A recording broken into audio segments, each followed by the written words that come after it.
Wanita itu perlahan-lahan menurunkan suaminya ke dalam sumur. Ketika ditarik kembali ke atas, suaminya telah berubah menjadi 1 tong emas. Wanita itu benar-benar sangat bingung atas apa yang terjadi. Kemudian, wanita itu menemukan sebuah catatan yang terselip di dalam tong. Catatan itu berisi tulisan, "Jika Anda menginginkan lebih banyak emas, kirimkan makhluk hidup ke dalam sumur lagi." Karena ingin mendapatkan lebih banyak emas, mereka menoleh ke seekor ayam di dekat sana. Tanpa basa-basi, mereka langsung menjatuhkannya ke dalam sumur. Saat tali itu mulai ditarik ke atas, ayam itu kini telah berubah menjadi sebuah guci. Dan isi guci itu dipenuhi dengan emas. Ada catatan lagi di dalam guci tersebut. Catatan itu bertuliskan, "Lanjutkan." Lalu wanita itu dan adiknya melihat ke seorang pria mabuk di dekat situ. Sebuah pikiran jahat menyelinap ke dalam benak mereka. Tanpa ragu, mereka mendorong pria itu ke dalam sumur. Tak lama kemudian, mereka bisa menarik ratusan kilogram emas dari sumur. Namun semua itu masih belum cukup bagi mereka. Mereka menginginkan lebih banyak uang.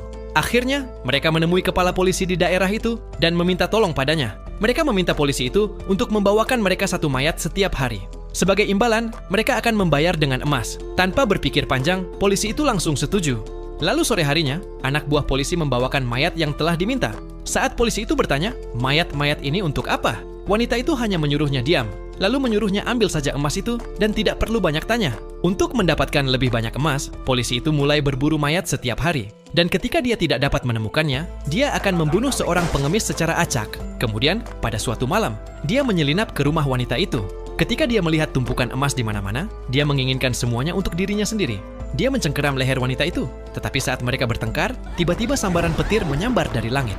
Kemudian, pintu terbuka dengan sendirinya, dan sesosok bayangan hitam muncul di hadapan mereka. Mereka sangat takut untuk bergerak. Ketika salah satu anak buah polisi mencoba mengampirinya, seketika dia berubah menjadi butiran debu. Kemudian monster itu menulis sebuah kalimat di dinding, "Teruslah kirim mereka ke dalam sumur." Wanita itu tidak punya pilihan selain mengakui semuanya kepada polisi tersebut. Tetapi polisi serakah itu malah punya rencana jahat lain. Dia mengumpulkan semua penduduk desa untuk pesta besar. Semua orang tertawa dan bersenang-senang sambil minum-minum, tetapi mereka tidak tahu apa yang akan terjadi. Secara diam-diam, polisi itu memotong kabel listrik. Detik berikutnya, kabel setajam silet mengiris setiap penduduk desa menjadi 2. Kemudian, mayat-mayat yang tak terhitung jumlahnya itu pun berubah menjadi emas. Namun polisi itu masih belum puas. Ia lalu berpura-pura ada suara dari dalam sumur yang memanggil wanita itu.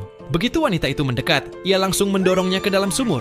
Adik wanita itu mencoba melawan, tetapi polisi itu melemparkannya juga ke dalam sumur. Dan pada akhirnya, polisi itu mengambil semua emas untuk dirinya sendiri. Namun kengerian yang sebenarnya baru saja akan dimulai.